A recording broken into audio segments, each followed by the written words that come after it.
چلے جی سورۃ النور یعنی روشنی، ٹھیک ہے، یہ سورت کوئی عام سورت نہیں ہے، بڑی خاص ہے۔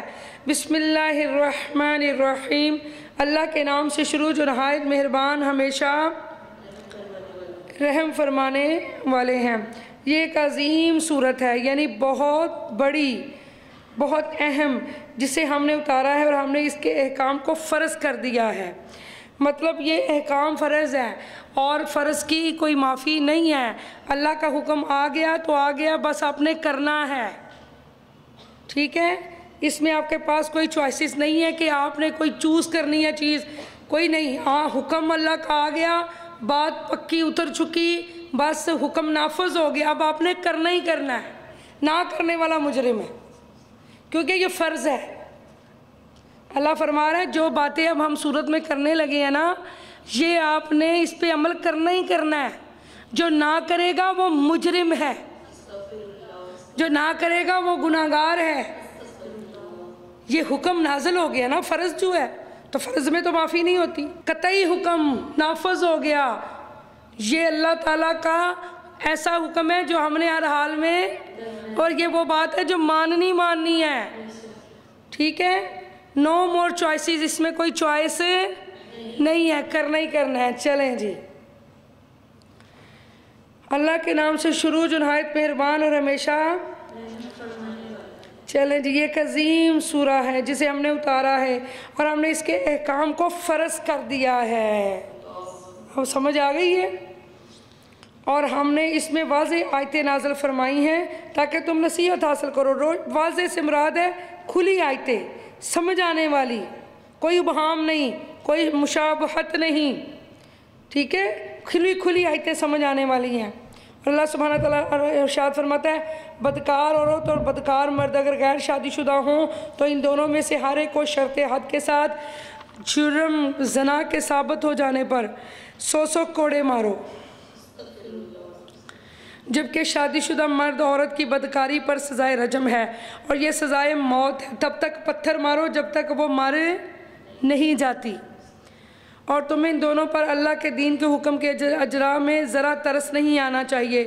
عموماً کسی کو مار پڑتا دیکھے تو ہمیں ترس آ جاتا ہے نا، اکثر کوئی کسی کو مار رہا تو ہم ترس کھا لیتے ہیں۔ رب نے کہا یہاں ترس نہیں کھانا، رب نے فرمایا یہ ترس کھانا تمہیں نقصان دے گا، کیونکہ یہ جرم بہت بڑا ہے۔ شراکت ہے نا، ایک عورت جو کسی کے نکاح میں ہے، بیوی ہے، اس کی عزت کی حفاظت کرنی ہے، اس کا خامند ہے، ٹھیک، شراکت یعنی اس کی عزت کو ایسے مٹی میں ملا دینا، یہ بہت بڑا جرم ہے۔ جیسے شرک بہت بڑا جرم ہے نا، ایسے یہ بھی بہت بڑا جرم ہے کہ ایک عورت شادی شدہ ہو یا شادی شدہ یا غیر شادی شدہ جو بھی، بغیر نکاح کے اگر عورت کسی مرد کے ساتھ تعلقات رکھے یا شادی شدہ خواتین کسی کے ساتھ تعلقات رکھے تو یہ بہت بڑا گناہ ہے، اس کی بہت سزا ہے۔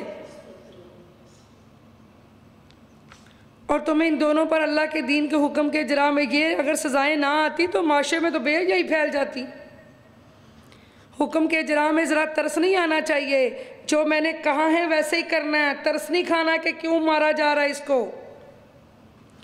اگر تم اللہ پر اور آخرت کے دن پر ایمان رکھتے ہو، اگر تم واقعی مومن ہو، اور چاہیے کہ ان دونوں کی سزا کے موقع پر مسلمانوں کی ایک اچھی خاصی جماعت موجود ہو اور سرعام ان کو رجم کرو، سرعام سنسار کرو، تاکہ لوگ عبرت پکڑیں، لوگ معافیاں مانگیں اور لوگ ایسے جرم کے پاس نہ جائیں۔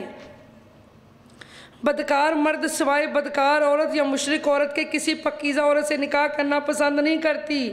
ظاہر ہے جو غلیظ اور گندے لوگ ہوتے ہیں نا، ان کی چونکہ سوچ جس طرح کی ہوتی ہے، انہیں اسی سوچ جیسے لوگ ہی اچھے لگتے ہیں، ٹھیک ہے۔ اگر کوئی انسان دنیا دار ہے، اگر کوئی انسان مطلب بدکار ہے تو بدکار بندہ جو ہوتا ہے اس کی بدکار سے بنتی ہے، انڈرسٹینڈنگ اس کی ایسے بندے سے ہی ہوگی۔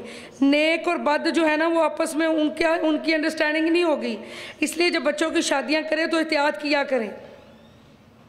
بعض اب آپ نے دیکھا نہیں کہ جو بری عورت ہے، اچھا مرد اس کو مل جائے وہ بیچارہ رو رہا ہوتا ہے، اور اگر اچھی عورت اور برا مرد مل جائے تو وہ رو رہا ہوتا ہے، کیونکہ میری اس کے ساتھ انڈرسٹینڈنگ نہیں۔ وہی بات ہے کہ کیونکہ مزاج نہیں ملتے، تو تو اللہ تعالیٰ فرما رہا ہے کہ جن کے مزاج ملتے ہیں نا یہ ایک دوسرے کو اچھے لگتے ہیں، برے بروں کو اچھے لگتے ہیں، اچھے اچھوں کو اچھے لگتے ہیں۔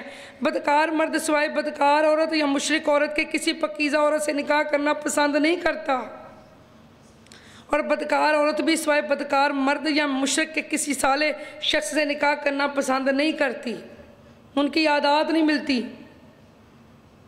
اور یہ فعل زنا مسلمانوں پر حرام کر دیا گیا ہے۔ اور جو لوگ پاک دامن عورتوں پر بدکاری کی تہمت لگائیں پھر 4 گواہ پیش نہ کر سکے تو تم انہیں سزائے قذف کے طور پر 80 کوڑے لگاؤ، اور کبھی بھی ان کی گواہی قبول نہ کرو، یہی لوگ بدکار ہیں، یہی لوگ بد کردار ہیں۔ یعنی جو بندہ بغیر پروف کے، اگر تو 4 گواہ ہیں تو ٹھیک ہے، لیکن جو ویسے کسی عورت پہ تہمت لگا دے کہ اور 4 گواہ بھی اس کے پاس نہ ہوں، تو پھر جس نے یہ تہمت لگائی ہے اس کو 80 کوڑے مارے جائیں۔ آپ لوگ دیکھتے ہو ہمارے معاشرے میں یہ کتنی ستم ظرفی ہے کہ بچیوں کو جب طلاقیں ہو جاتی ہیں یا کچھ اس طرح کے معاملات ہو جاتے ہیں تو اس پہ پہلا الزام یہی لگاتے ہیں اس کا کریکٹر ٹھیک نہیں تھا۔ کیا آپ نے دیکھا کسی کے ساتھ سکینڈل بنانے سے پہلے، کسی عورت کا نام کسی کے ساتھ جوڑنے سے پہلے 200-2000 بار سوچو کہ یہ تم کرنے کیا لگی ہو؟ کیا تم نے آنکھوں سے دیکھ لیا؟ اس لیے اسلامی معاشرے میں انسان کو، عورت کو بڑی احتیاط سے زندگی گزارنے کے طریقے بتائے گئے ہیں کہ نہ تو وہ حسد کے غیر بندوں سے باتیں کرے کہ لوگ غلط مقصد جو ہے وہ لوگ غلط سوچنا شروع کر دیں، ہر ایک سے فری ہو جانا، حسد کے باتیں کرنا، تو پھر اس سے کیا بدنامی ہوتی ہے۔ سمجھ رہے ہیں میری بات کو؟ تو جو خواتین دوسروں پہ الزام لگائیں، کہیں نہ کہیں ہم لوگ اس طرح کر جاتے ہیں، اور ہم لوگ اگر کوئی بندہ بات کر رہا ہو نا کسی کے بارے میں تو ہم کہتے ہیں اچھا پھر کیا ہوا، تصدیق نہیں کرتے سچ ہے یا جھوٹ ہے، اس بات کو بس بڑے مزے سے سنتے ہیں، فطرت ہے انسان کی، اور پھر اللہ تعالیٰ رحم فرمائے آگے بھی پہنچا دیتے ہیں۔ یہی گناہ ہے سب سے بڑا۔ رب کہتا ہے جو کسی کی عزت کو اچھالتا ہے، جو کسی پہ تہمت لگاتا ہے بغیر تصدیق کے، گواہ نہیں ہے، اس عورت کو 80 کوڑے مارو۔ کتنی ساسوں کو، کتنی نندوں کو، کتنے رشتہ داروں کو 80 کوڑے مارنے چاہیے جو لوگوں کی بہو بیٹیوں کو بدنام کرتے ہیں۔ کسی کو طلاق ہو جاتی ہے تو یہ سوچ رہے ہوتے ہیں پتہ نہیں کیوں طلاق ہو گئی، یعنی کسی نے بات کہہ دی تو بس آپ نے مان لیا، یہ ضروری نہیں ہے۔ لیکن ابھی ہم آگے دیکھیں گے، سب بولے اللہ اکبر، مل کے بولے۔ آگے آیت آئے گی کہ جیسے کوئی بندہ اپنی آنکھوں سے دیکھ لیتا ہے اور اس کے پاس گواہ بھی نہیں ہے تو پھر وہ کیا کرے؟ یا خامد ہی دیکھ لیتا ہے اپنی بیوی کو لیکن اس کے پاس گواہ نہیں ہے، پھر اس کا بھی اللہ تعالیٰ حل بتا رہے ہیں۔ لیکن رب نے فرمایا ہے کہ جب آپ نے نہ دیکھا ہو، گواہیاں نہ ہوں تو کسی پہ الزام نہ لگاؤ، اور اگر کوئی الزام لگائے تو پھر اس کو 80 کوڑے مارو۔ حضرت مستح، حسان بن ثابت اور ایک اور عورت، کچھ لوگ شک میں پڑ گئے تھے، یہ مسلمان تھے پھر کیوں یہ شک میں پڑ گئے، یا انہوں نے کیوں حصہ لیا اس میں؟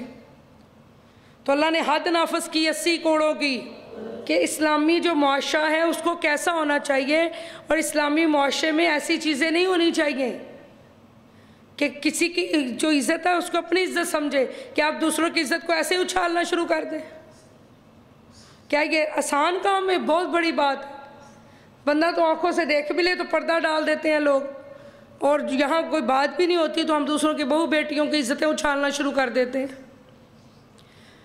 کہیں بھی ایسی بات سنیں، اگر آپ نے آنکھوں سے نہیں دیکھا تو کہیں بہن ہمیں نہ گناہ گار کرو، یہ بہت بری بات ہے، بلکہ اگلے کی اصلاح کرو کہ کسی کے کردار کو اس طرح سے اچھالنا نہیں چاہیے۔ سوائے ان کے جنہوں نے اس تہمت لگانے کے بعد توبہ کر لی، پہلے حد نافذ ہوئی، پھر اس کے بعد جب توبہ کی تو اللہ نے معاف کر دیا۔